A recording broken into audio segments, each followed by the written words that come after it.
मत्ती सुसमाचार चौथे अध्याय का मनन। इस अध्याय में 25 वचन लिखे गए हैं। 25 वचनों का सारांश यह है कि यीशु के बपतिस्मा लेने के बाद उन्होंने 40 दिन और रात संपूर्ण रीति से उपवास किया। 40 दिनों के उपवास के बाद शैतान के द्वारा परीक्षाओं को पाने पर जंगल में पवित्र आत्मा के द्वारा चला गया। 3 प्रकार से यीशु शैतान के द्वारा परखा गया। उसके बाद उसकी परीक्षाओं के बाद वह अपने स्वदेश नाज़रत में आ गया। नाज़रत के निवासियों ने उसको तिरस्कार करने के द्वारा वह कफरनहूम में चला गया। जबूलून नप्ताली देश के निवासियों ने आश्चर्य ज्योति को देखा है। ये महान भविष्यवाणी पूरी होने के लिए उसने कफरनहूम के नगर से गलील में सेवकाई की। उसके बाद उसने अपने चेलों के रूप में आंद्रियास, शिमोन और जब्दी के पुत्र याकूब और यूहन्ना, इन चारों को बुलाया हुआ विवरण लिखा गया है। और अंतिम वचनों में 23वें वचनों से यीशु सारे गलील में फिरकर लोगों को चंगा दे रहा है। गलील, देकापोलिस, यरूशलेम और यहूदिया से और यरदन के पार से भीड़ की भीड़ आकर यीशु के पीछे हो रही है, ऐसा कह रहा है। चौथे अध्याय के इन 25 वचनों में हमें यह सारांश दिखाई दे रहा है। पहले वचन का आरंभ। तब उस समय आत्मा यीशु को जंगल में ले गया ताकि इब्लीस से उसकी परीक्षा हो। यीशु जंगल में आत्मा के द्वारा चलाया गया। यीशु की सेवकाई बपतिस्मा के बाद उपवास के बाद चेलों का चुनना, चेलों के चुनने के बाद खुले तौर की सेवकाई, ऐसा हमें दिखाई देता है। प्रभु यीशु मसीह की परीक्षा ली जानी चाहिए। उसकी मिनिस्ट्री, पब्लिक मिनिस्ट्री आरंभ होने के पहले ही उसकी परीक्षा ली जा रही है।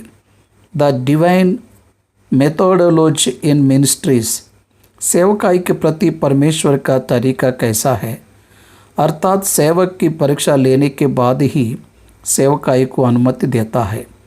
पौलुस महाशय तीमुथियुस का दूसरा लेख, दूसरे अध्याय का दूसरा वचन क्या कहता है पता है क्या? जो बातें तूने बहुत गवाहों के सामने मुझसे सुनी है, उन्हें विश्वास मनुष्यों को, योग्य मनुष्यों को सौंप दे। वे उनके बाद औरों को सौंप कर उसके बाद उनके पास समाचार पहुंचा सके, ऐसा करेंगे, ऐसा कहा।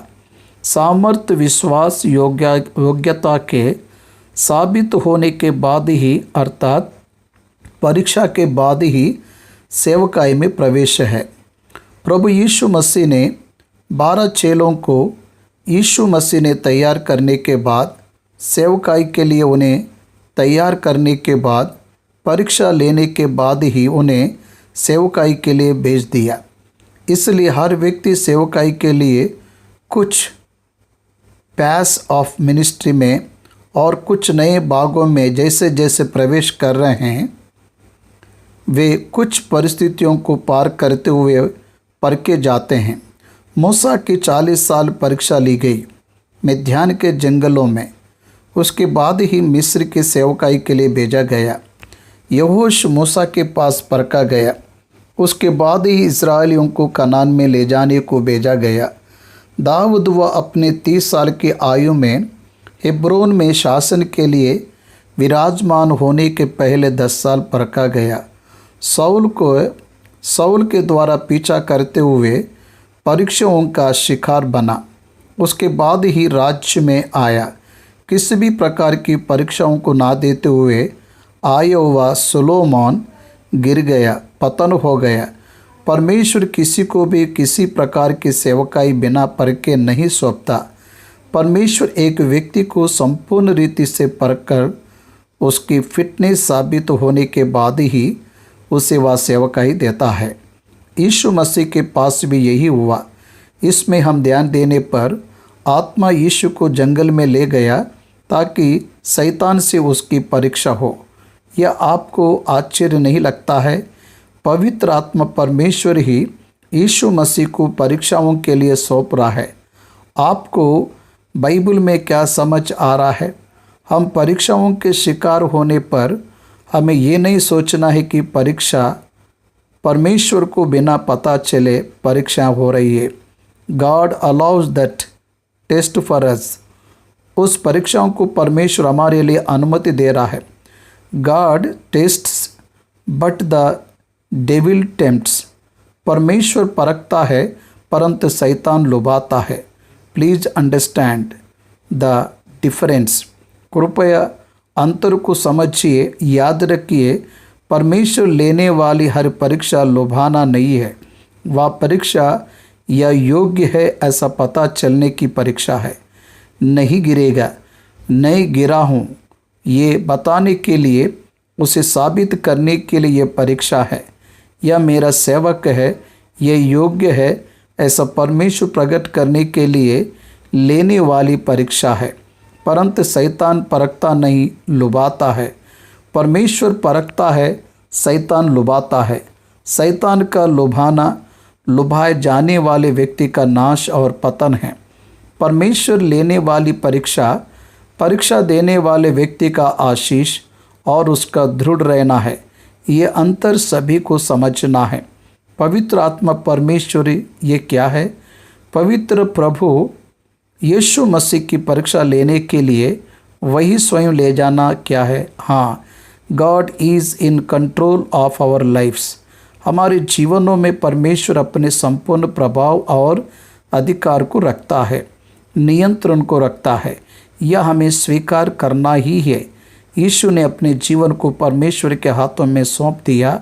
उसके द्वारा होने वाला सब कुछ परमेश्वर के द्वारा होने के लिए उसने अपने आप को समर्पित किया। आपको ध्यान से सुनना है।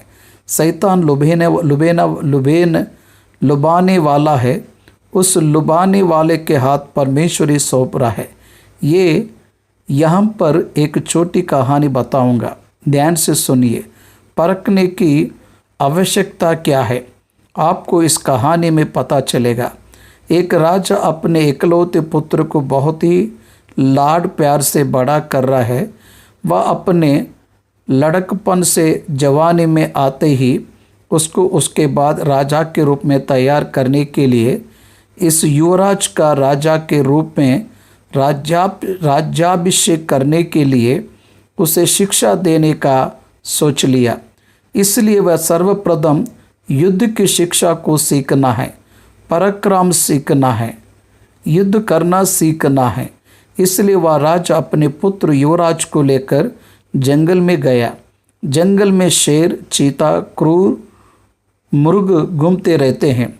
वह राजा अपने पुत्र को एक स्थान में छोड़कर एक रहस्य स्थान में खड़े होकर उस पुत्र की ओर देख रहा है। पुत्र ने सोचा, मेरे पिता मुझे छोड़कर चला गया, मैं खो गया हूँ। इस जंगल में मुझे मार्ग नहीं पता, मैं कैसे यहाँ से निकलूँ और घर में पहुँच, या सोच रहा है। इसी ही समय में एक क्रूर मृग ने उस पर हमला किया। उस क्रूर मृग से अपने आप को बचाने के लिए चालाकी से वह पुत्र लड़ाई कर रहा है। वह सब कुछ उसका पिता उस राज्य का राजा देख रहा है, परंतु हस्तक्षेप ना किया। वह युद्ध करके थक गया। ऐसा कहने पर उस राज्य का राजा, उस युवक का पिता बाहर आकर उसने उस क्रूर मृग को नाश कर दिया, क्रूर जानवर को नाश कर दिया। उस पुत्र ने पूछा, पिता आप मुझे क्यों छोड़कर चले गए? छोड़कर नहीं गया, छोड़कर बगल में रहकर देख रहा है।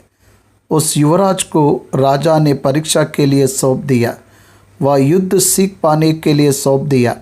यह कहानी हमें क्या सिखाती है? परमेश्वर हमें क्षण भर के लिए छोड़कर परीक्षा लेते हुए उसे देखता रहता है। उस परीक्षा के समय हम आत्मिक रीति से सामर्थ्य बन जाते हैं। आर्थिक समस्या क्या है ना जानने वाला आर्थिक साधनों की प्रमुखता कभी समझ नहीं पाएगा।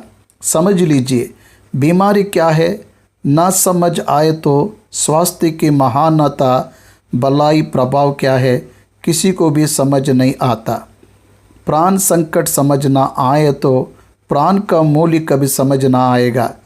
इसलिए परमेश्वर हमारे प्रति अपने प्रेम को व्यक्त करते हुए, हमें समझते हुए, हमें कोई भी हानि ना होने के लिए आवश्यक समयों में संवर्धन देता रहता है। प्रभु यीशु मसीह पब्लिक मिनिस्ट्री के योग्य है। इसलिए परमेश्वर का विश्वास करके भेजना नहीं, परंतु हमें भी जानना है कि वह योग्य है। इसलिए प्रभु यीशु मसीह को परखने वाले के पास परमेश्वर ने ही अनुमति दी है, क्योंकि प्रभु यीशु मसीह परखे जाकर लुभा कर जय को पाने वाला रहेगा, ये परमेश्वर को पता है। एक रेलवे कॉन्ट्रैक्टर ने एक नदी पर एक ब्रिज का निर्माण किया। उसके उद्घाटन के लिए प्रधानमंत्री को बुलाया। प्रधानमंत्री कल के दिन उद्घाटन करेंगे ऐसा कहने पर उसके एक दिन पहले ही एक ट्रेन को लाकर ट्रायल कर रहे हैं।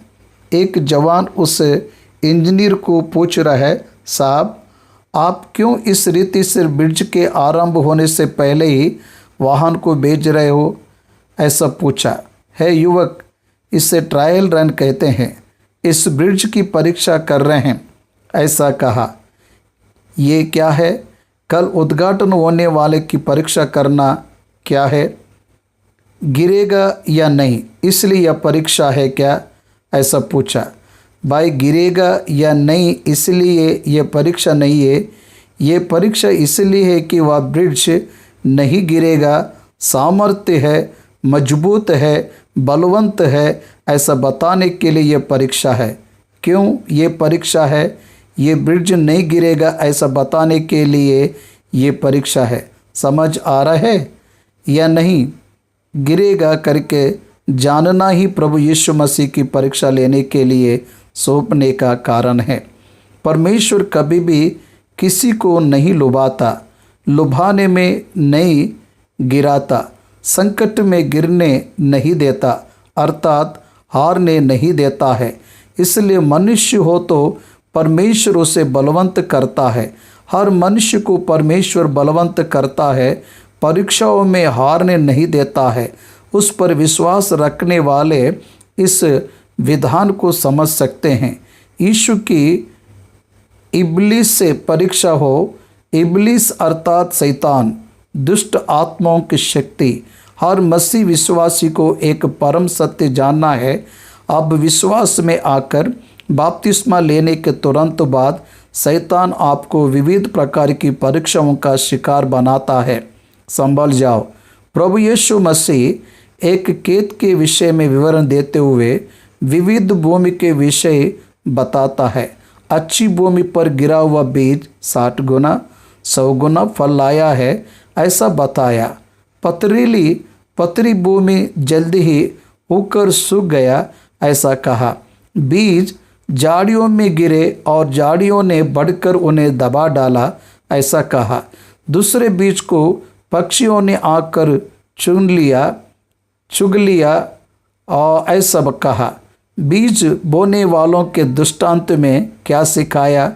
बीज एक ही है, बीज बोने वाला भी एक ही है, परंतु जहाँ बीज बोया जा रहा है वह स्थान अलग है।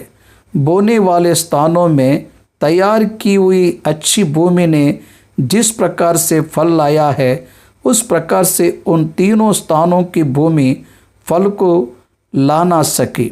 समझ लीजिए, एक व्यक्ति को फलवंत होना है तो, एक व्यक्ति को जीवन पाना है तो, आध्यात्मिक रूप से बलवंत रहना है तो वह व्यक्ति तैयार किया गया हुआ रहना चाहिए, वह व्यक्ति परीक्षित किया हुआ रहना चाहिए। भाइयों, इसलिए परमेश्वर हमें शैतान के हाथों में सौंप रहा है।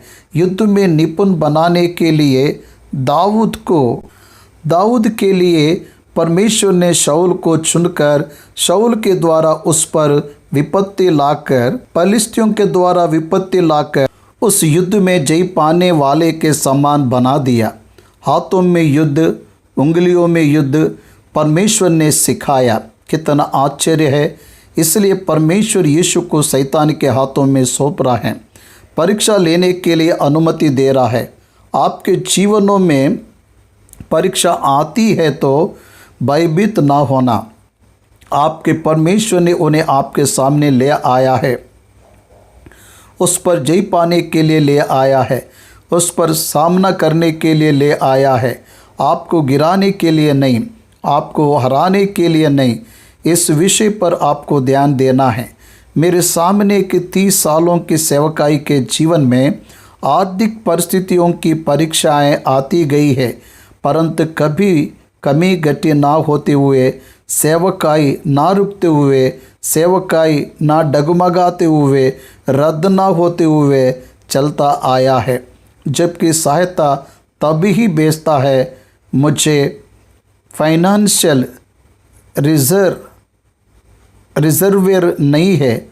आकाश से गिरने वाली वर्षा का जैसे किसान इंतजार करता है, वैसे ही मैं अपनी हर आर्थिक आवश्यकता के लिए उस प्रभु की ओर ही देखता आया हूँ। दिन प्रतिदिन परीक्षा ही है, दिन प्रतिदिन जय ही है। दिन प्रतिदिन परीक्षा, दिन प्रतिदिन जय। परंतु एक बार परीक्षा करके छोड़ दिया, ऐसा नहीं है। दिन प्रतिदिन परमेश्वर हमें बलवंत करने के लिए, विश्वास में दृढ़ करने के लिए हमारी परिस्थितियों को परीक्षाओं में बदलता रहता है।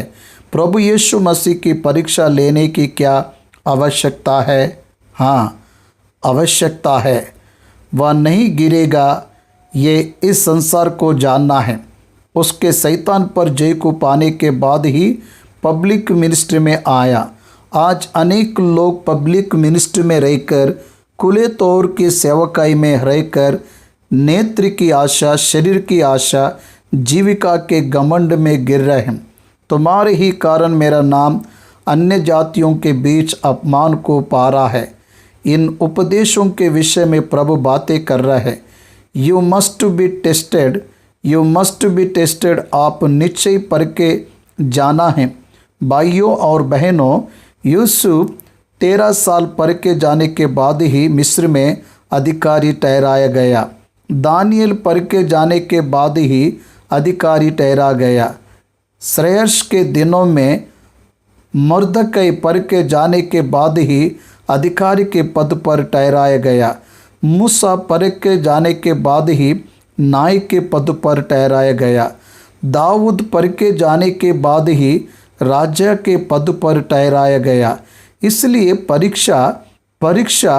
परीक्षा आमंत्रित करने वाली परीक्षा आपको आने वाली समस्याएं, परेशानियां, श्रम, बाधाएं, शैतान देने वाले सभी बाधाओं को देखकर भयभीत हो रहे हो क्या?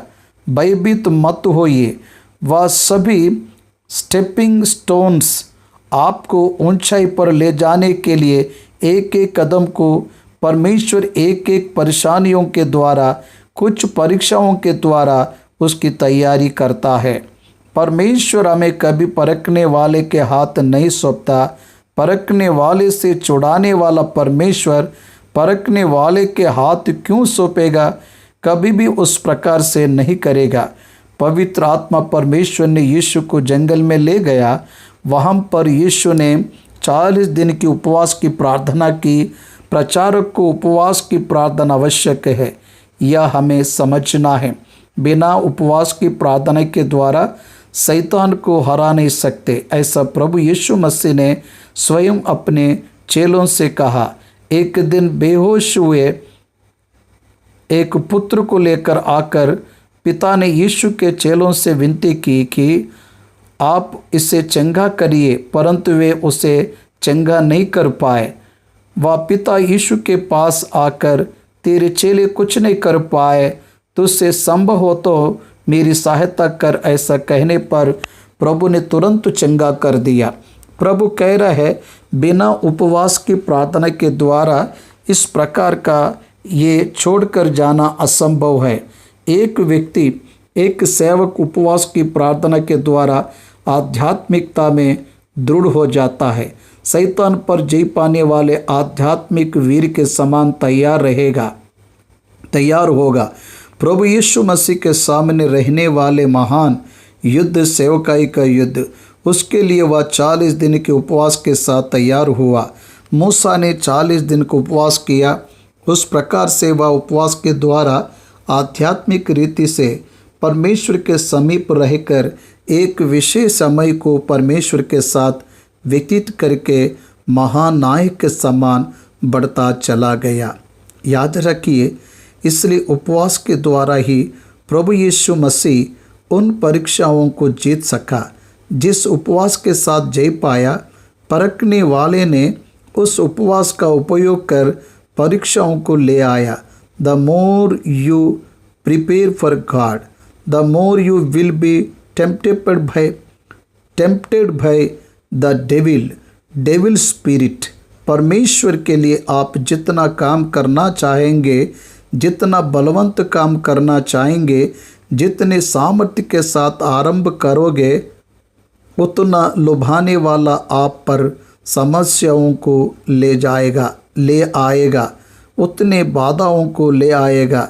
नेहम्या यरूशलेम के शहरपनाह को बनाने के लिए आया तो बाधाएं आई है।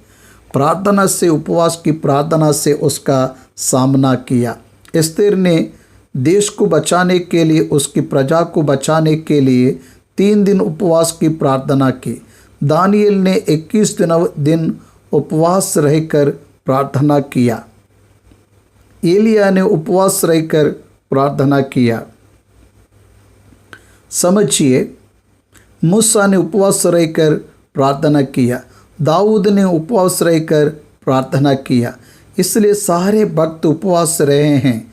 उसके कारण उपवास अर्थात परमेश्वर के निकट रहना, कम नियरर टू द लॉर्ड, परमेश्वर के निकट रहना, हमारे समय को परमेश्वर के लिए व्यतीत करके उसी के साथ ही रहना, प्रार्थना में, वचनों के ध्यान में, अंतरंग में रहने वाले हर पाप को स्वीकार कर छोड़कर पश्चाताप करके नाश होने वाले आत्माओं के लिए बोझ के साथ उपवास के साथ प्रार्थना करते हुए निश्चय नायक बनेंगे। हर मसीह नायक उपवास के द्वारा अपने आध्यात्मिक जीवन को दृढ़ करता है। वह 40 दिन और 40 रात निराहार रहा। अंत में उसे भूख लगी। वह मनुष्य है, उसे भूख लगी। वह मनुष्य है, वह थक गया। वह थक कर जंगल में सो गया। उसे भूख लगी। वह संपूर्ण मानवता में है, संपूर्ण मानवता में है। शैतान अवसर का इंतजार करता रहता है। क्या है उसके लेने वाले एडवांटेजेस क्या है? यूहन्ना की पहली पत्री 2 अध्याय 15वां वचन, तुम ना तो संसार से और ना संसार में की वस्तुओं से प्रेम रखो। यदि कोई संसार से प्रेम रखता है तो उसमें पिता का प्रेम नहीं है। क्योंकि जो कुछ संसार में है अर्थात शरीर की अभिलाषा, आँखों की अभिलाषा और जीविका का घमंड वह पिता की ओर से नहीं है, परंतु संसार ही की ओर से है। शैतान हमें संसार संबंधित विषयों के द्वारा सताता है। पहला नेत्र की आशा, दूसरा शरीर की आशा, तीसरा जीविका का घमंड, इनके द्वारा ही लुभाता है। नेत्र की आशा, बहुत सावधान रहना है। आपकी आँखों से किसे देख रहे हो? आपके मन में किसे सोचकर किसकी आशा कर रहे हो? लुभाने वाला तैयार है, सावधान। आपकी आंखें आपको आपत्तिजनक करे तो वह निकाल दिया जाना भला है, ऐसा कहता है। आंखों को रखकर नरक में डाला जाने से भला बिना आंखों के स्वर्ग में जाना उचित है, ऐसा कहने पर वहाँ पर भौतिक आंखों को निकाले जाना या अर्थ नहीं है। योर बेस्ट साइट, आपको जो आंखों के लिए प्यार है उसे आपको ठुकराना है। उससे आप छुड़ाए जाना है।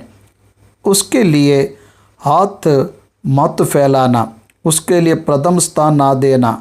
हेजकेल की पुस्तक में उसकी पत्नी उसकी आंखों के लिए प्यारी है, उससे परमेश्वर ने एक ही बार में मिटा दिया।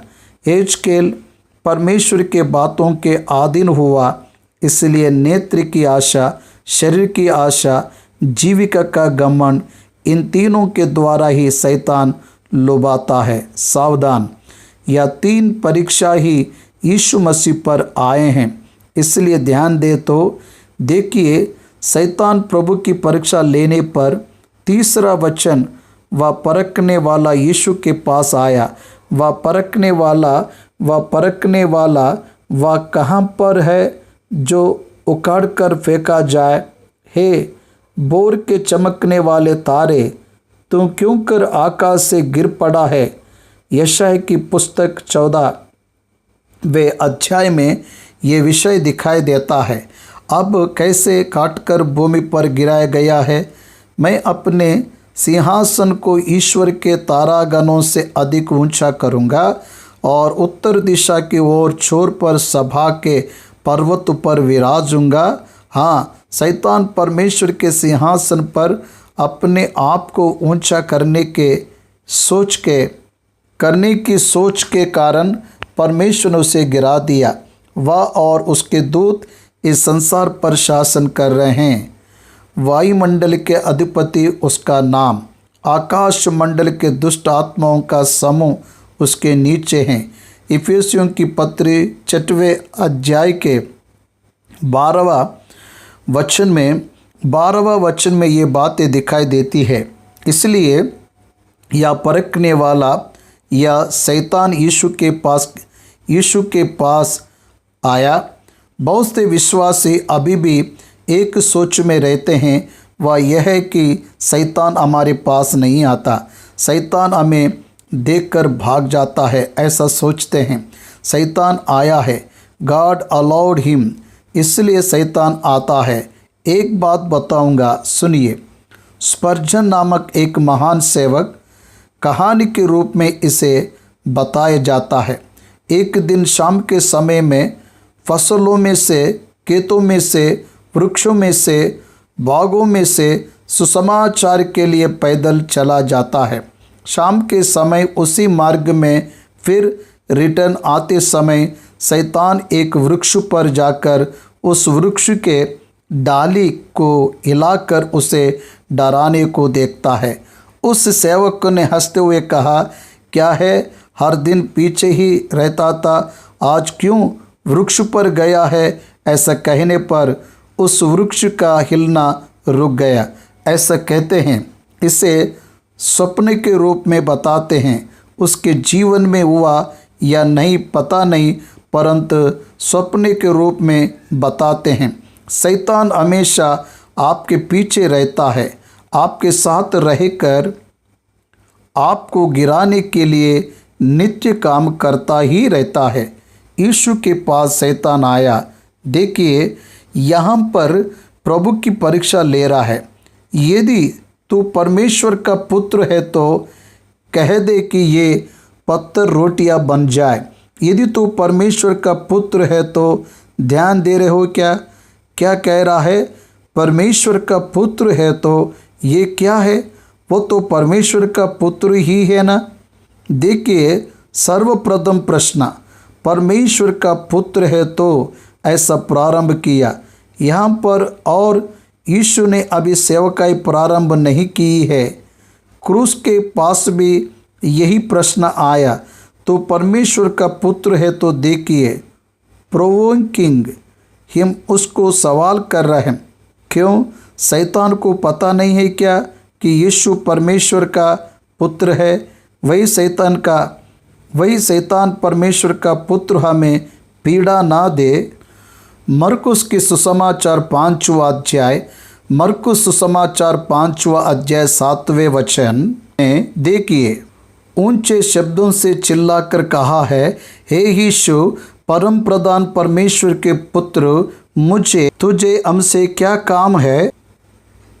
मैं तुझे परमेश्वर की शपथ देता हूँ कि मुझे पीड़ा ना दे। फिर यहाँ परमेश्वर का पुत्र कहकर बुलाए हुए को पता नहीं है क्या? फिर भी कह रहा है कि यदि तू परमेश्वर का पुत्र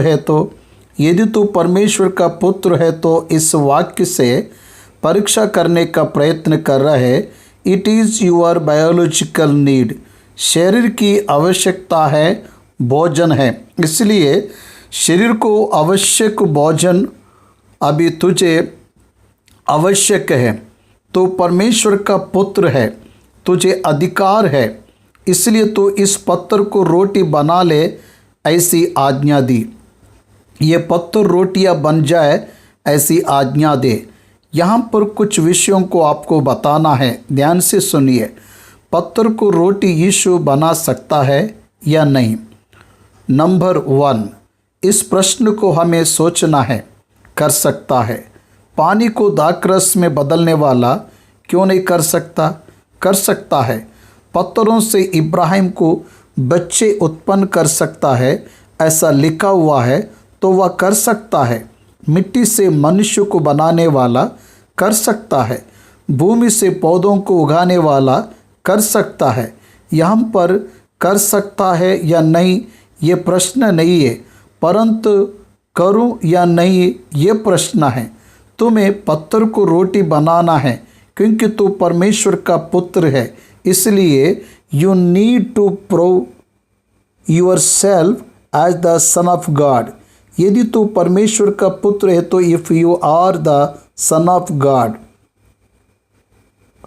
अर्थात यहाँ पर यह है कि उसके अधिकार के उपयोग करने के द्वारा साबित कर ले। यदि तू परमेश्वर का पुत्र है तो अर्थात तू परमेश्वर का पुत्र है करके तुम्हें साबित करना है। तो इस पत्थर को रोटी बना, क्योंकि वह उसकी आवश्यकता है। वह जंगल में है, पहाड़ियों में है, वहाँ पर भोजन नहीं है, नहीं मिलेगा। तब तक 40 दिन तक उपवासी रहा है, बहुत भूख लगी है। किसी भी प्रकार से तेरे अधिकार का उपयोग करके तेरी भूख को मिटा ले। That is a temptation. तेरे अधिकार का दुरुपयोग कर ले, तेरे अधिकार का उपयोग कर ले, पत्थर को रोटी बना ले, आज्ञा दे। देखता हूँ तू परमेश्वर का पुत्र है तो। शैतान इज चैलेंजिंग जीसस। शैतान के हर प्रकार के सवाल को स्वीकार ना करे।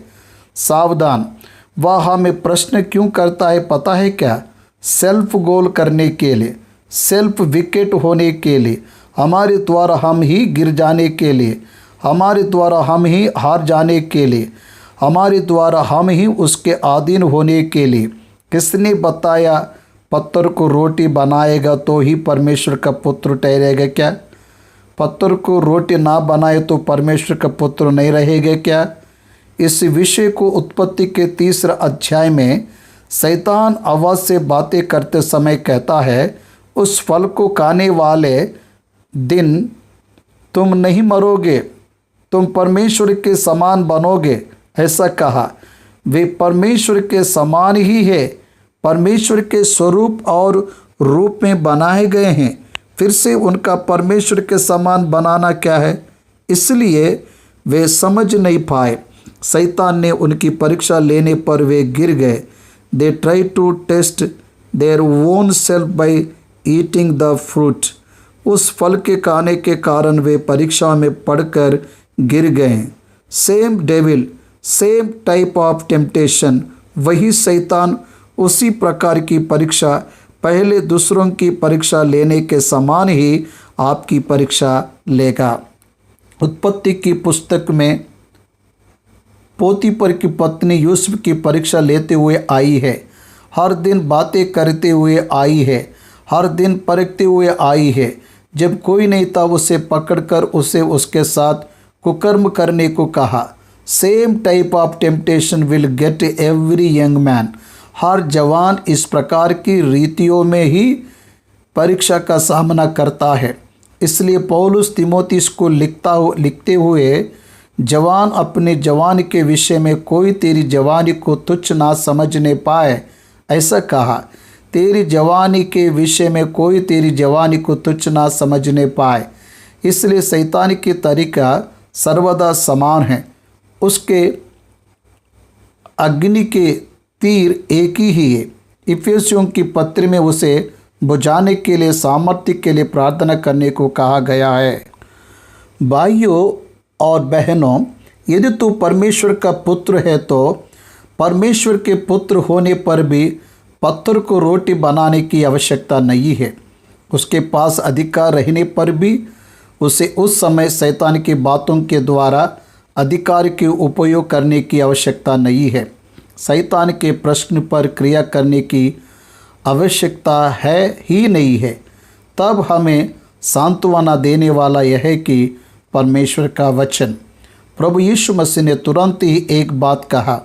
उसने उत्तर दिया कि लिखा है कि मनुष्य केवल रोटी ही से नहीं परंतु हर एक वचन से जो परमेश्वर के मुख से निकलता है जीवित रहेगा।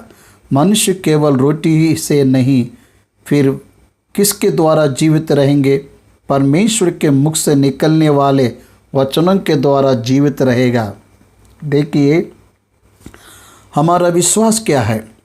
हमारे जीवन का आधार क्या है? हमारे जीवन का आधार परमेश्वर है।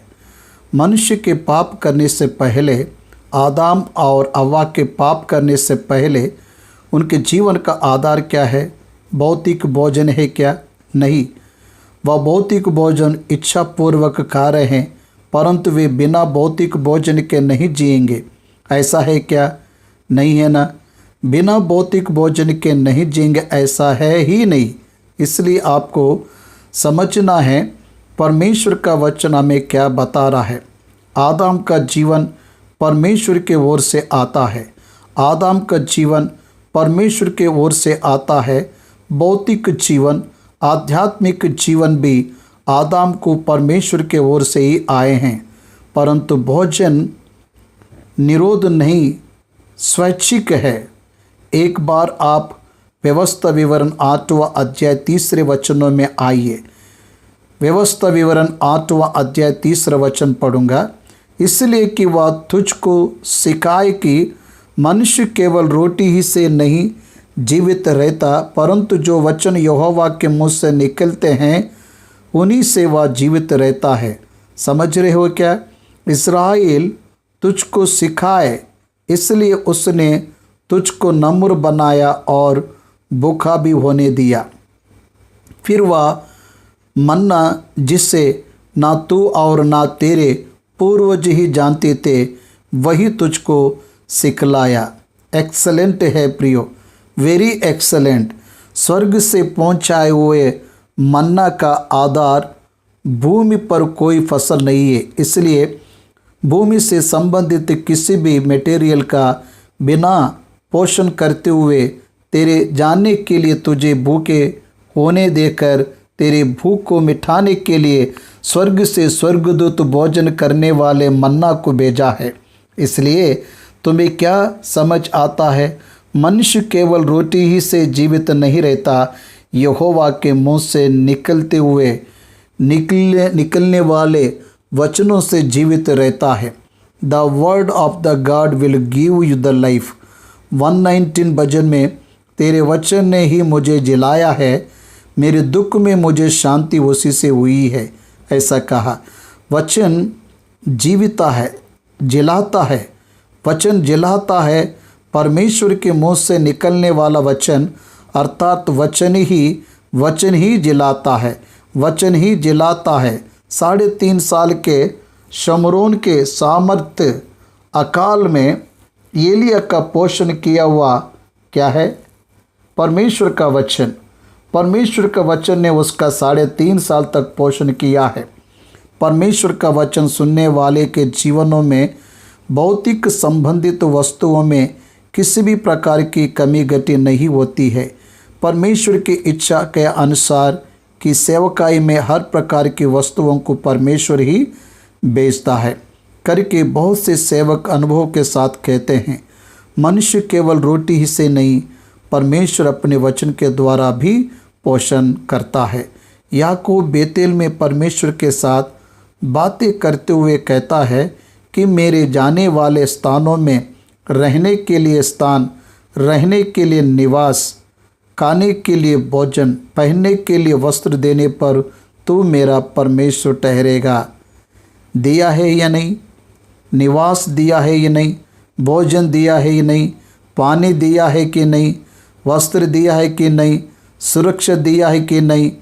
वही याकूब उत्पत्ति के 32वें अध्याय में पद्दनाराम से वापस लौटते समय परमेश्वर तेरा विश्वास मुझ पर दिखाने के लिए मैं योग्य नहीं हूँ, योग्य नहीं हूँ ऐसा कहते हुए रोते हुए परमेश्वर से कहता है, उन दिनों में मैं जो अपनी चिड़ी को लेकर यरदन नदी के पार उतर आया, सो अब मेरे 2 दल हो गए हैं। द वर्ड ऑफ गॉड, परमेश्वर का वचन, वाचा बांधा हुआ जो वचन है उसे परमेश्वर ने याकूब के जीवन में पूरा कर दिखाया। मेरे सेवकाई में आकर 30 साल हुए। मेरा पोषण परमेश्वर करते आ रहा है। कभी भी परमेश्वर ने मुझे भूखा नहीं रखा है। ऐसा मैं प्रभु के नाम से विनती करता हूँ। यदि तू परमेश्वर का पुत्र है तो पत्थर को रोटी बनाने की आज्ञा दे। ऐसा कहने पर प्रभु कहता है, मनुष्य केवल रोटी ही से नहीं, परमेश्वर के मुख से निकलते हुए हर वचन के द्वारा जीवित रहता है। वचन के द्वारा शैतान को जीतना हमें सीखना है। प्रभु यीशु मसीह ने वचन के द्वारा शैतान पर जय पाया है। आप याद रखिए, एक परीक्षा करके वह चला जाएगा ऐसा ना सोचना। तुरंत ही फिर एक और परीक्षा, परीक्षा पर परीक्षा, परीक्षा पर परीक्षा। शैतान परीक्षा पर परीक्षाओं को ले आता है। सावधान। यदि आप अपने प्रार्थना जीवन की अनदेखी करेंगे तो आप परीक्षा में गिरेगा। सावधान। आध्यात्मिक जीवन का यदि आप अनदेखा करें तो परीक्षाओं में गिरेगा। सावधान। परमेश्वर पर निर्भर हो जाओ। प्रार्थना से, विश्वास से, वचनों के मनन से, धैर्य से आपको शैतान का सामना करना है।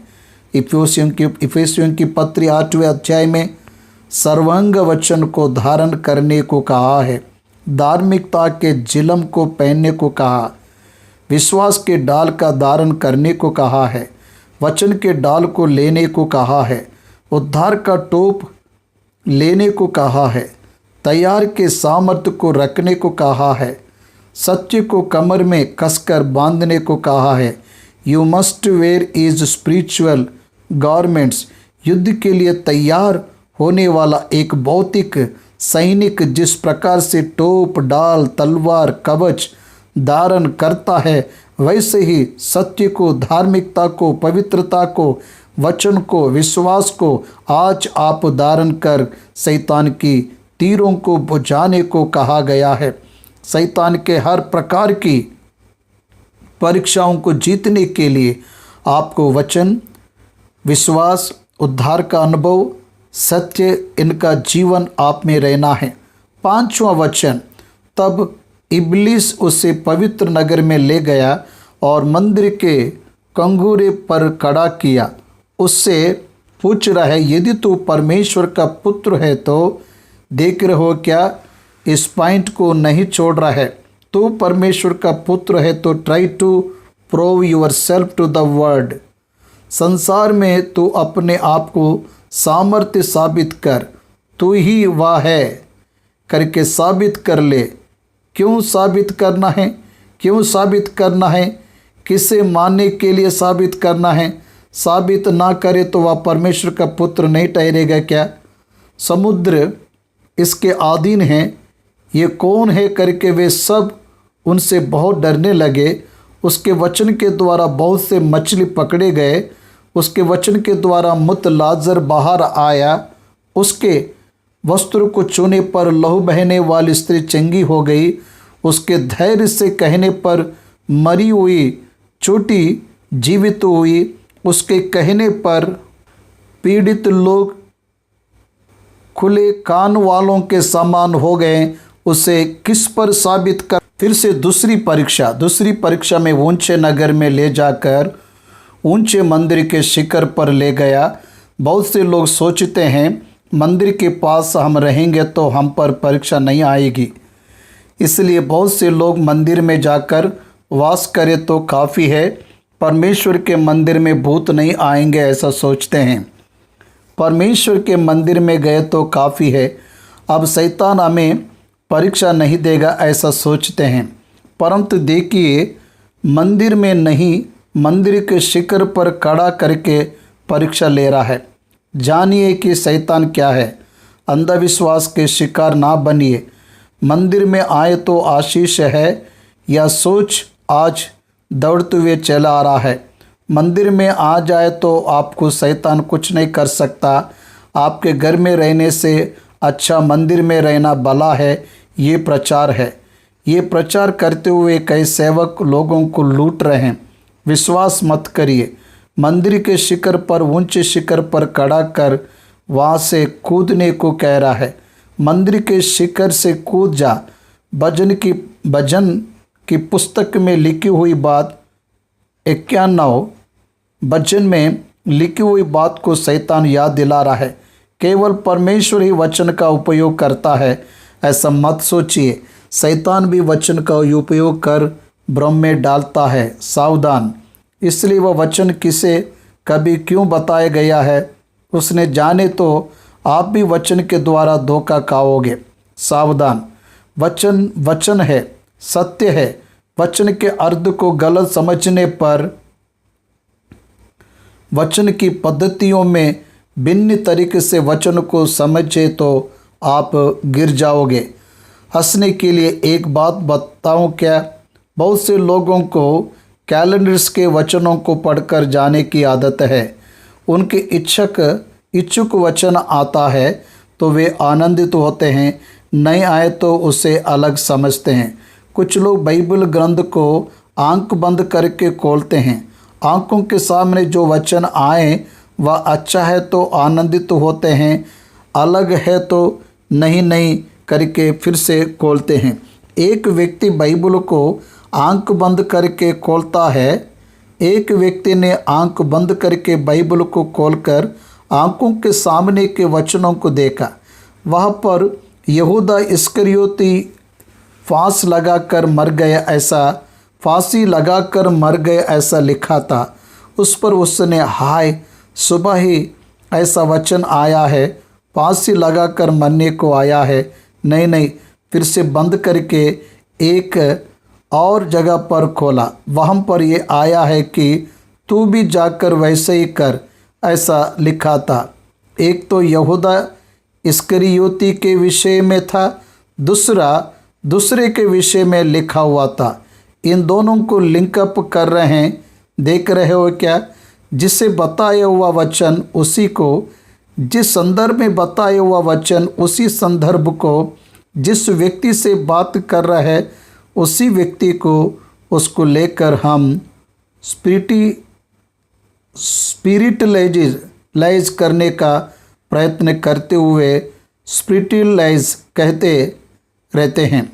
वह सही तरीका नहीं है। देखिए 91 भजन 11 और 12 वचनों में, क्योंकि वह अपने दूतों को तेरे निमित्त आज्ञा देगा कि जहाँ कहीं तू जाए वे तेरी रक्षा करे। वे तुझको हाथों हाथ उठा लेंगे, ऐसा ना हो कि तेरे पाँव में पत्थर से ठेस लगे। उनके हाथों हाथ उठा लेंगे, या लिखा है। शैतान ने इसे लिया। क्या कह रहा है? वह अपने दूतों को तेरे निमित्त आज्ञा देगा, वे तुझको हाथों हाथ उठा लेंगे, ऐसा ना हो कि तेरे पाँव में पत्थर से ठेस लगे। ऐसा लिखा है ना। ये वचन सत्य हुआ तो, यदि तू परमेश्वर का पुत्र है तो ये वचन सत्य हुआ तो परमेश्वर बचाएगा। यदि तू ऐसा सोचे तो यहाँ से कूद जा। इस बीच में बहुत से लोग दवाइयाँ नहीं डालना, डोंट यूज़ मेडिसिन्स, ऐसा गलत प्रचार कर रहे हैं। तो प्रार्थना योद्धा है तो, परमेश्वर का पुत्र है तो दवाई ना खाना। मरकुस समाचार 16वें अध्याय में विश्वास करने वालों के द्वारा ये चिन्ह दिखाई देता है, ऐसा कहते हुए विष पिएंगे तो भी कुछ नहीं होगा, ऐसा लिखा है। इसलिए यदि तू प्रभु यीशु मसीह पर विश्वास करे तो तुझ में विश्वास है तो जहर पीकर जीवित रहे, ऐसा कह रहा है। अब और कुछ अजीब बातें सामने आ रहा है। स्टेज पर कोई भी प्रार्थना करने पर किसी को चंगाई मिली तो वे यह कह रहे हैं कि हम एक लंगड़े को लाएंगे, तुझे विश्वास है तो इस लंगड़े को चंगा करने को कह रहे हैं। यही शैतान है। शैतान अपने आप को साबित करने के लिए ये काम कर दिखाने का सवाल उठाता है। डोंट बेंड, उसके आदि ना होना। परमेश्वर के वचन में लिखी हुई वाचा, तू कूदे तो नहीं गिर जाए, तो तू कूदे तो नहीं, परीक्षा के लिए कूदे तो नहीं, परंतु वह बचाएगा। तुझे कोई गिराए तो तुझको उस प्रकार से किसी ने नाश करने को सोचा तो परमेश्वर आपकी रक्षा करेगा। ऐसा कहने के लिए 91 वचन लिखा गया है। परमेश्वर की महानता के विषय में बताते हुए लिखा है। परमेश्वर के पर्सनल केयर के विषय में बताने के लिए लिखा हुआ है। परमेश्वर देने वाले पर्सनल प्रोटेक्शन के विषय में बताने के लिए लिखा हुआ है वचन है। उसे ले आकर शैतान कह रहा है, मंदिर के शिखर पर खड़ा करके कह रहा है, तो कूद जा। उस पर प्रभु कह रहा है, यह भी लिखा है कि तो प्रभु अपने परमेश्वर की परीक्षा ना कर। व्यवस्था विवरण 6वां अध्याय 16वां वचन में इस वचन को हम एक बार देखेंगे। तुम अपने परमेश्वर यहोवा की परीक्षा ना करना। परमेश्वर की परीक्षा करना क्या है? यशायाह की पुस्तक 7वें अध्याय में राजा आहाज से परमेश्वर बातें करते हुए अपने परमेश्वर यहोवा से कोई चिन्ह मांग, चाहे वह गहरे स्थान का हो या ऊपर आसमान का हो, मैं करूँगा। ऐसा कहने पर वह कहता है, मैं अपने यहोवा की परीक्षा ना करूँगा, मेरे परमेश्वर की परीक्षा में मैं नहीं करूँगा। समझ आ रहा है क्या? परमेश्वर की परीक्षा नहीं करना चाहिए। तो परमेश्वर है तो मुझे बचा, तो परमेश्वर है तो मेरा पोषण कर, ऐसा परमेश्वर से हम कह नहीं सकते। आहाज राजा ने कहा, मैं परीक्षा नहीं लूँगा, परंतु परमेश्वर स्वयं ही एक चिन्ह को दिखाएगा। कुंवारी गर्भवती होकर पुत्र को जन्म देगी, इम्मानुएल नाम रखेगी, ऐसा बताया। इसलिए प्रभु की परीक्षा हम नहीं कर सकते। व्यवस्था विवरण 6वां अध्याय 16वां वचन में, तुम अपने परमेश्वर यहोवा की परीक्षा ना करना, जैसे कि तुमने मस्सा में उसकी परीक्षा की थी। उसकी परीक्षा ना करना। परमेश्वर की परीक्षा नहीं कर सकते। परमेश्वर का वचन सत्य है या नहीं जानने के लिए किसी भी प्रकार का प्रयत्न प्रयोजन नहीं करना चाहिए। वह विश्वास नहीं है। हंसने के लिए एक बात बताऊंगा। वचनों में परमेश्वर ने बताई हुई बात, तुझ में राई के दाने के बराबर विश्वास हो तो इस पहाड़ से कहेंगे कि समुद्र में जाकर गिर जा, तो वह गिर जाएगा। हमें क्यों उसे गिर जाने को कहना है? क्यों जाकर परीक्षा करना है? प्रभु ने कहा, उसे समझकर उसकी महानता को जानने के लिए विश्वास की महानता महान कार्य को करेगा करके बताने के लिए बताया। एक व्यक्ति पहाड़ के सामने खड़ा होकर, हे पर्वत, पहाड़ समुद्र में गिर जा, ऐसा कहा और आंखें खोला। पहाड़ आंखों के सामने ही है, मुझे पता है कि तू नहीं हिलेगा, ऐसा उसने कहा। आंखें कहाँ पर खोलना है पता है क्या? समुद्र के पास जाकर आंखें खोलना है।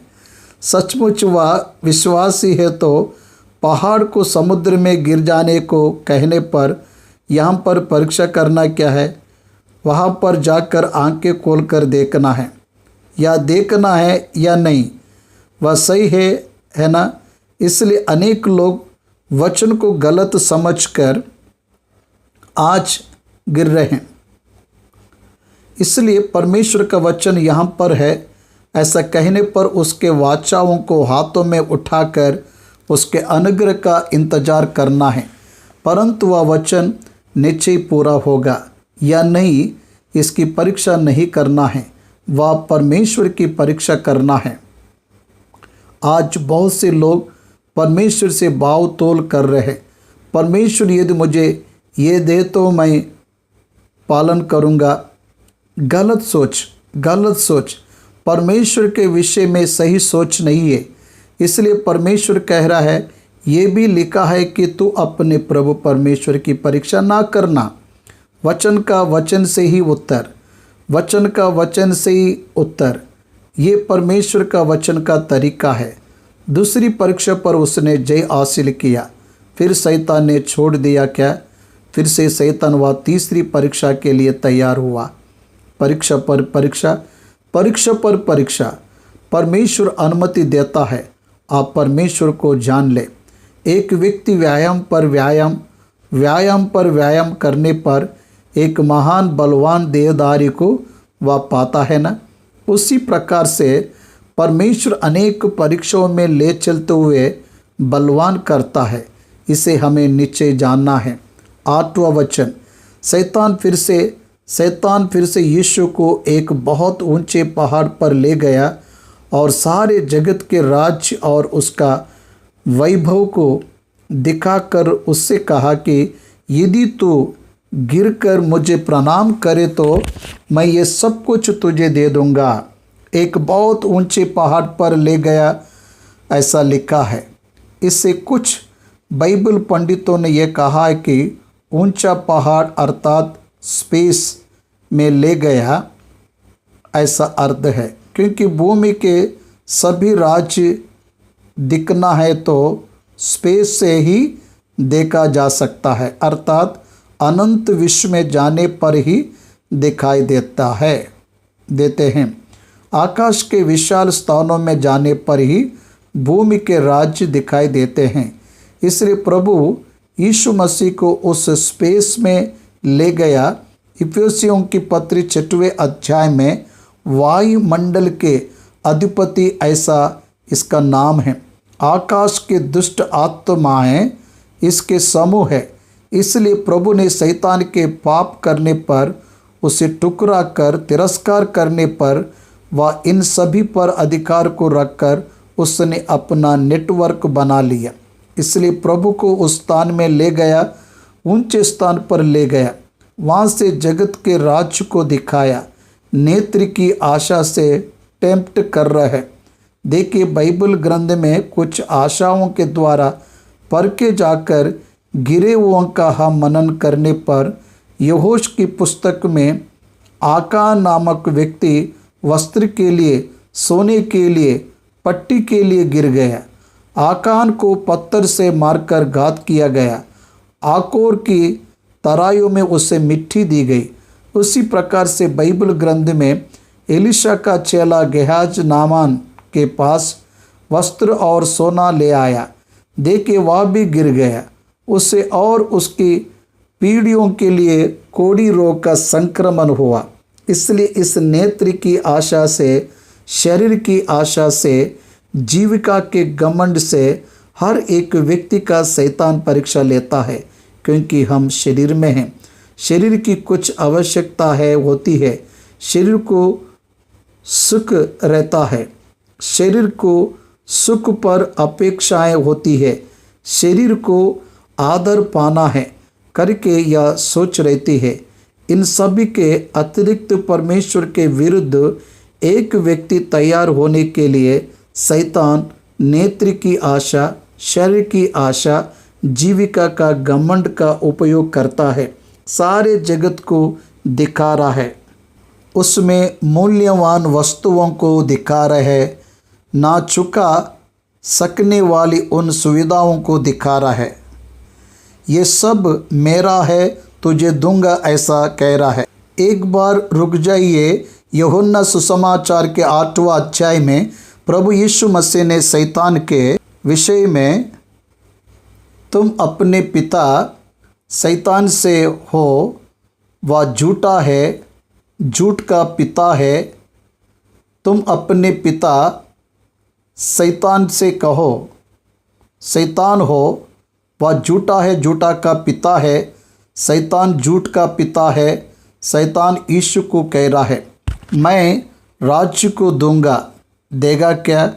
यीशु शैतान की बातों को सुनकर उसके अधीन होना है क्या? नहीं। तो परमेश्वर की बात सुनकर परमेश्वर के अधीन होना है क्या? उत्पत्ति के 3 अध्याय में आदम अपनी पत्नी की बात सुनकर, मैंने जिस फल को नहीं खाने को कहा तूने खाया है, ऐसा कहा।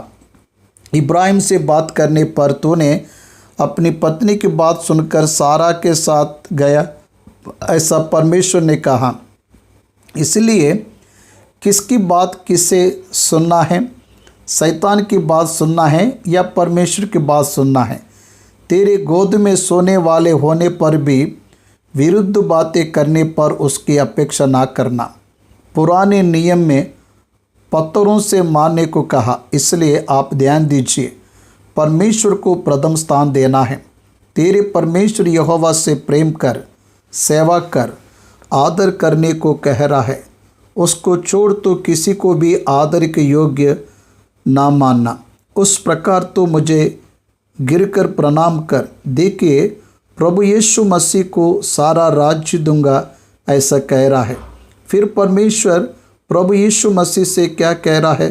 तुझे पिता अपना राज्य सौंपने तक तुझे परमेश्वर के दाहिने ओर विराजमान होना है, ऐसा कह रहा है। इसलिए क्यों तब तक वेट करना है?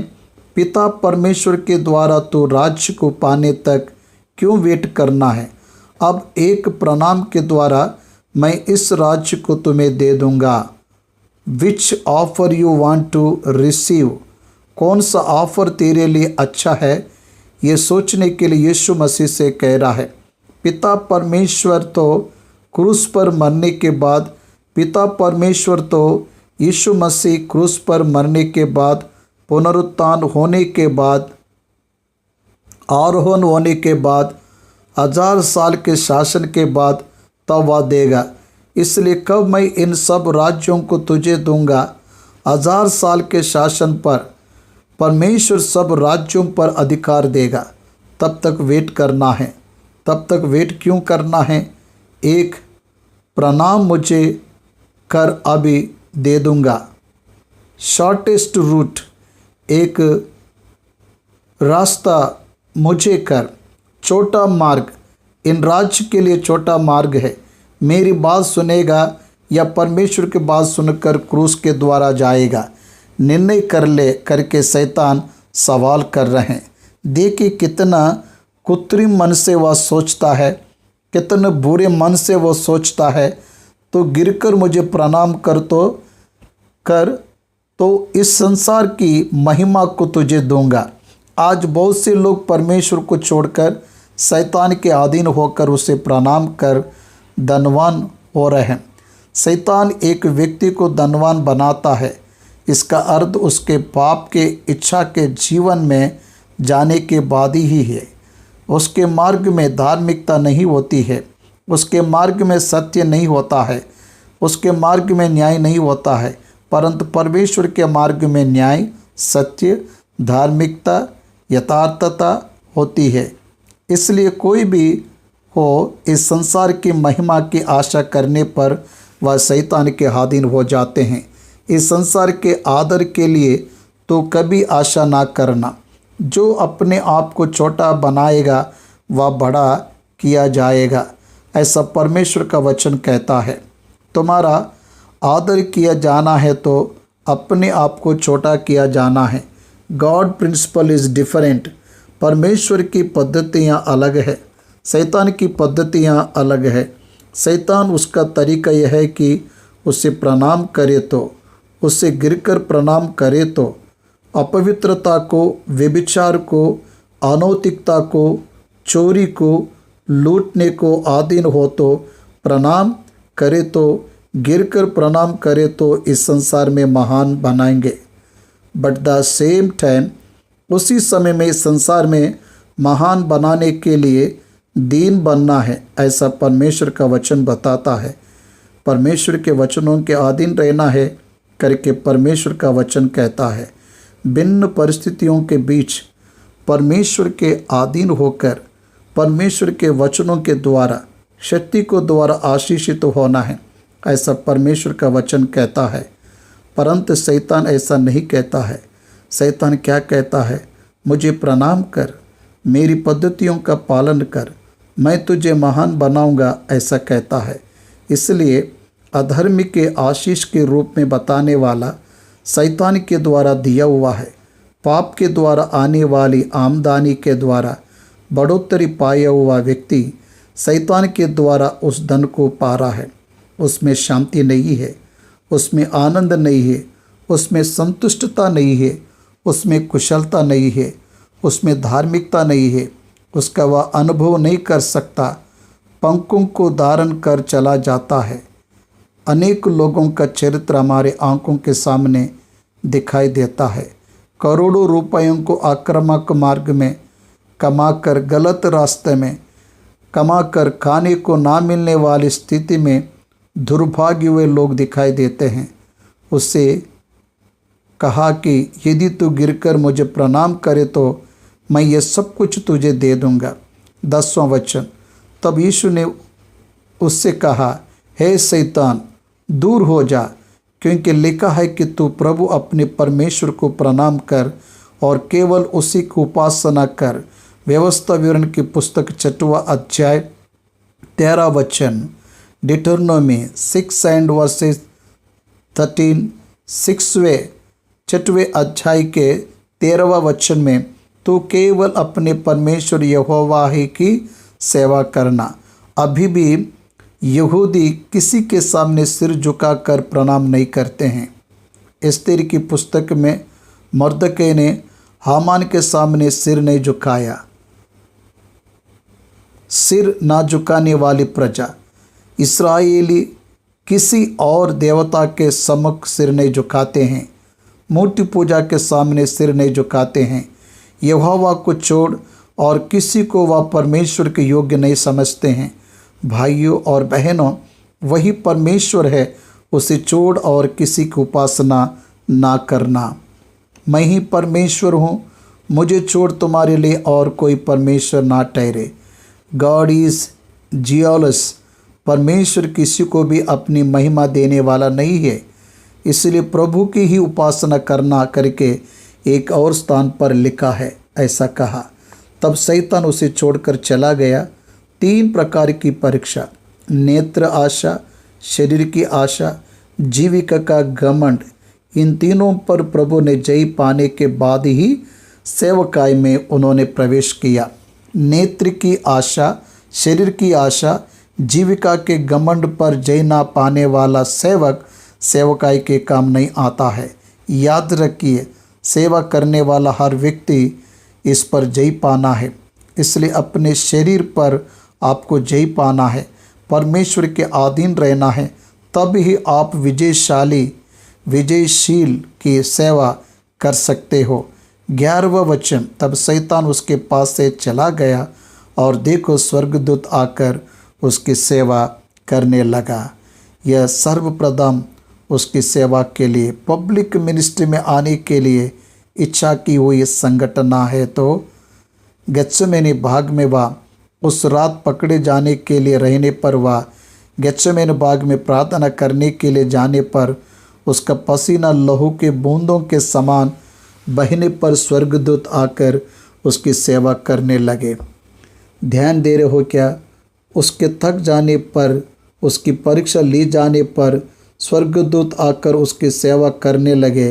Wonderful experience.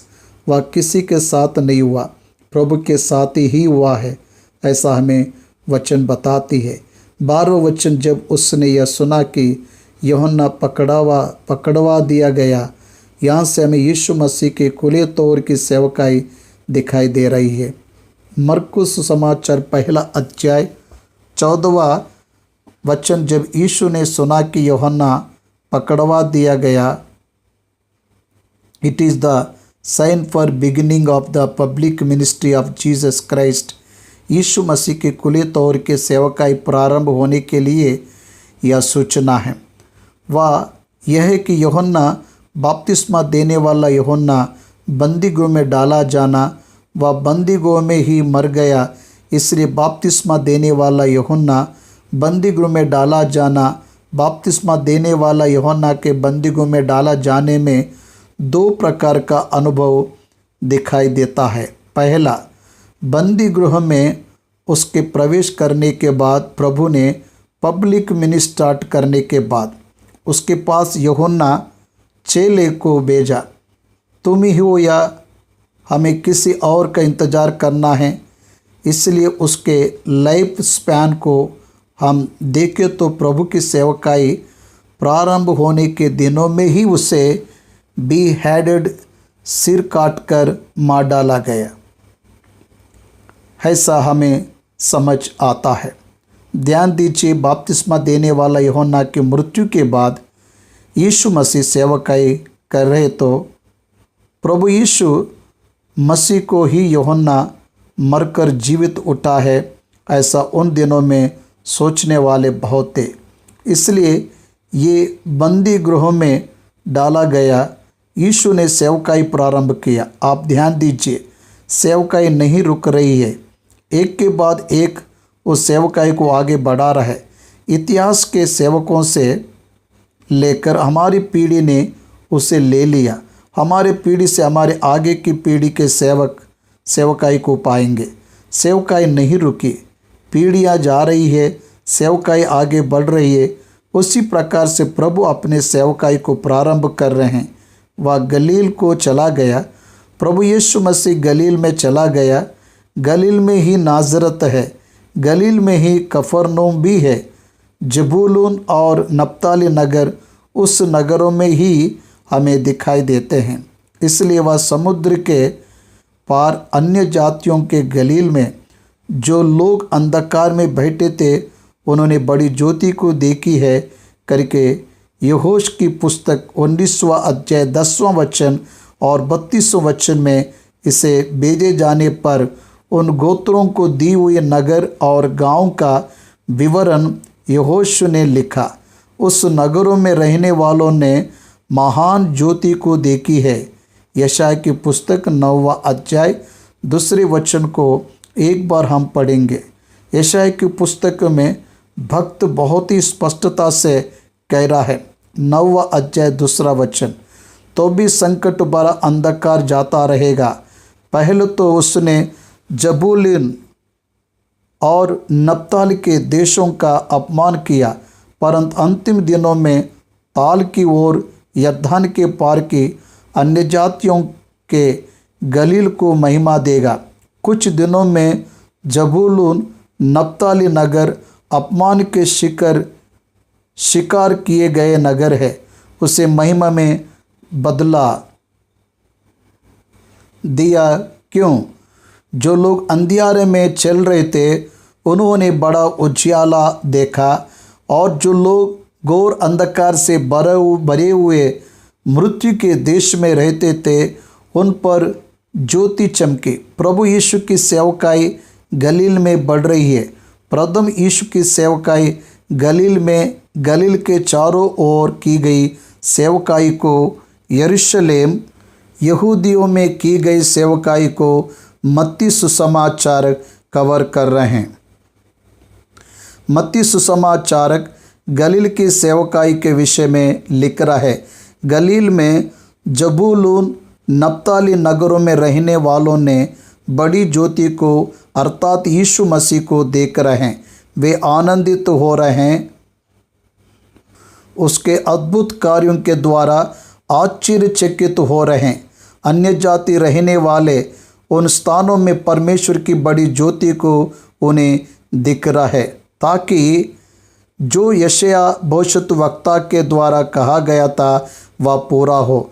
उस समय से यीशु किसी समय से यूहन्ना के पकड़वाए जाने से यीशु ने प्रचार करना आरंभ किया कि मन फिराओ, क्योंकि स्वर्ग का राज्य निकट आया है। यीशु ने प्रचार करना आरंभ किया कि मन फिराओ क्योंकि स्वर्ग का राज्य निकट आया है। प्रचार करना आरंभ किया। मन फिराओ, स्वर्ग का राज्य निकट है। सुसमाचार पर विश्वास करो। मरकुस 1:1, मरकुस 1:14। परमेश्वर के पुत्र यीशु मसीह का सुसमाचार का प्रारंभ। मरकुस 1:14, स्वर्ग का राज्य निकट है, स्वर्ग का राज्य निकट है। मन फिराओ, सुसमाचार पर विश्वास करो। ऐसा कहते हुए, प्रचार करते हुए यीशु गलील में आया, ऐसा मरकुस 1:14 में लिखा है। प्रभु यीशु मसीह सुसमाचार सुना रहा है, अर्थात अपने आप के विषय में प्रचार कर रहे हैं।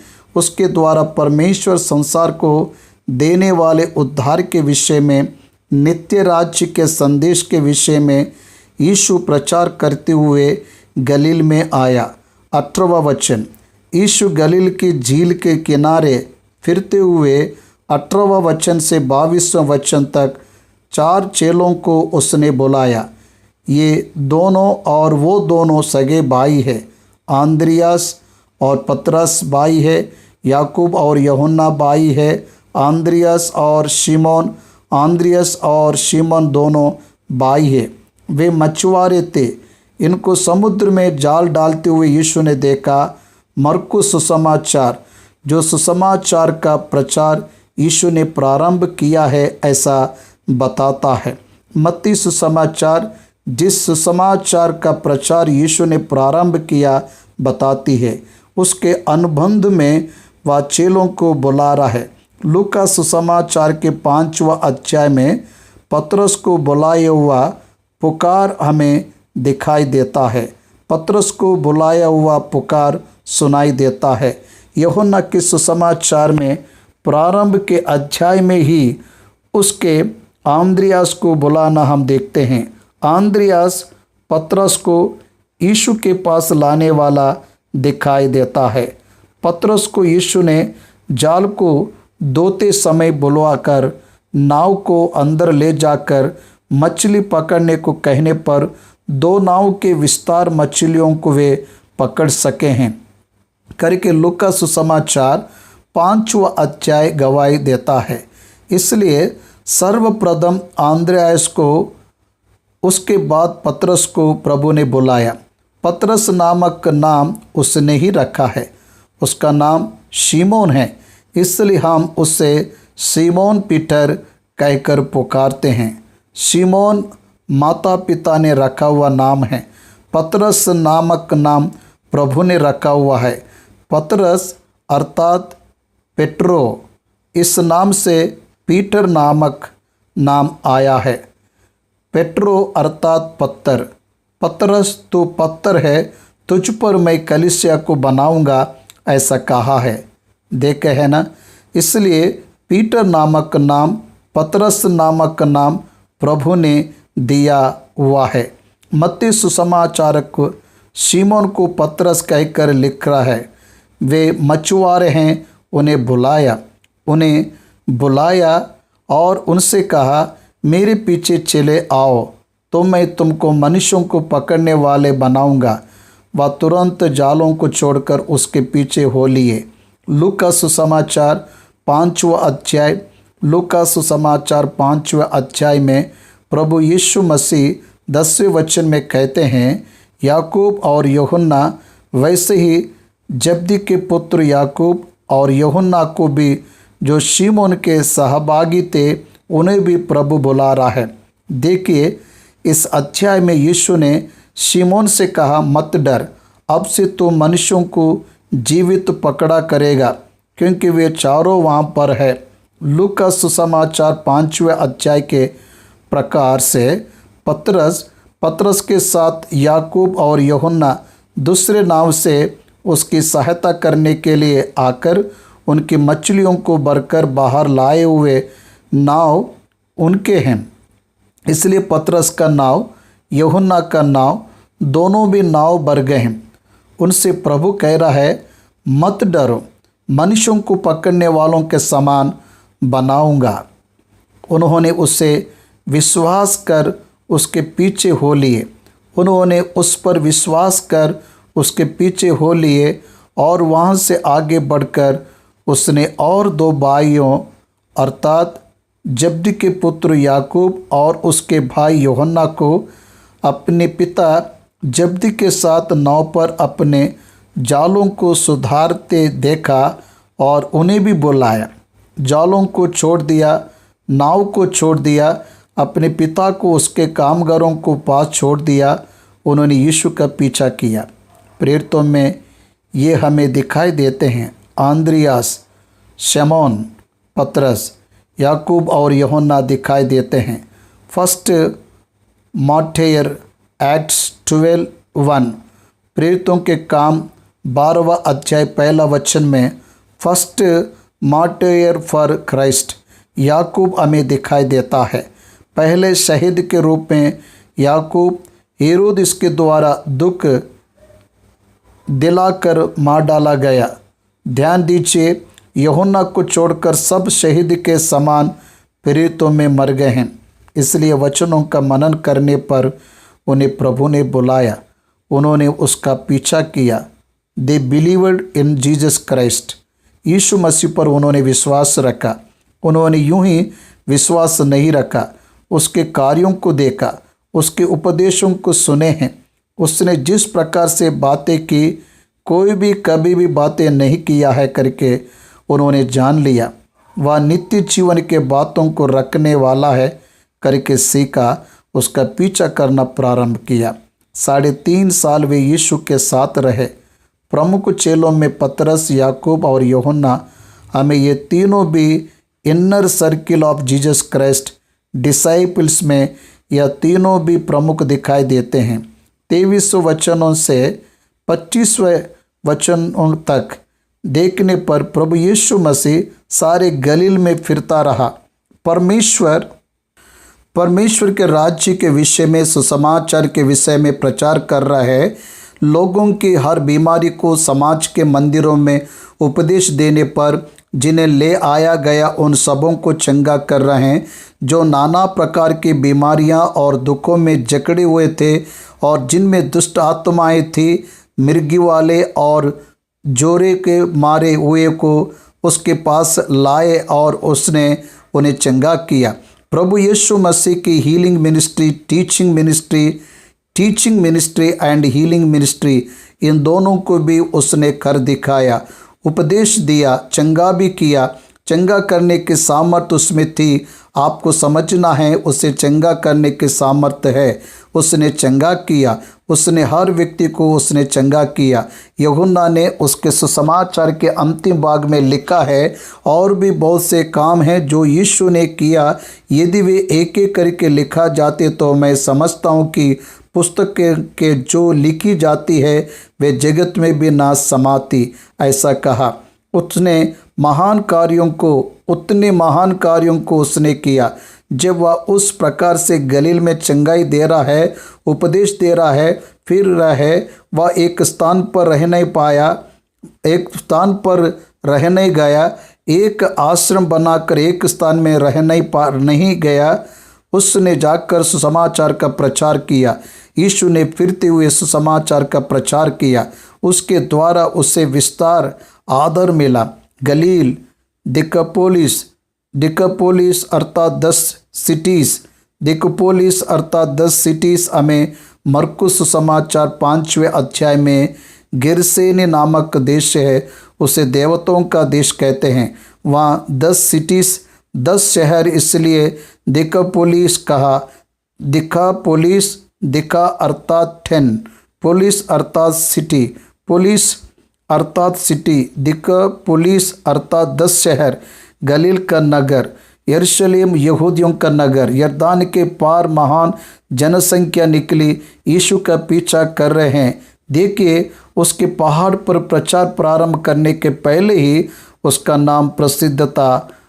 सभी नगरों, यहूदिया, सामरिया, गलील, सभी नगरों में फैल रहा है।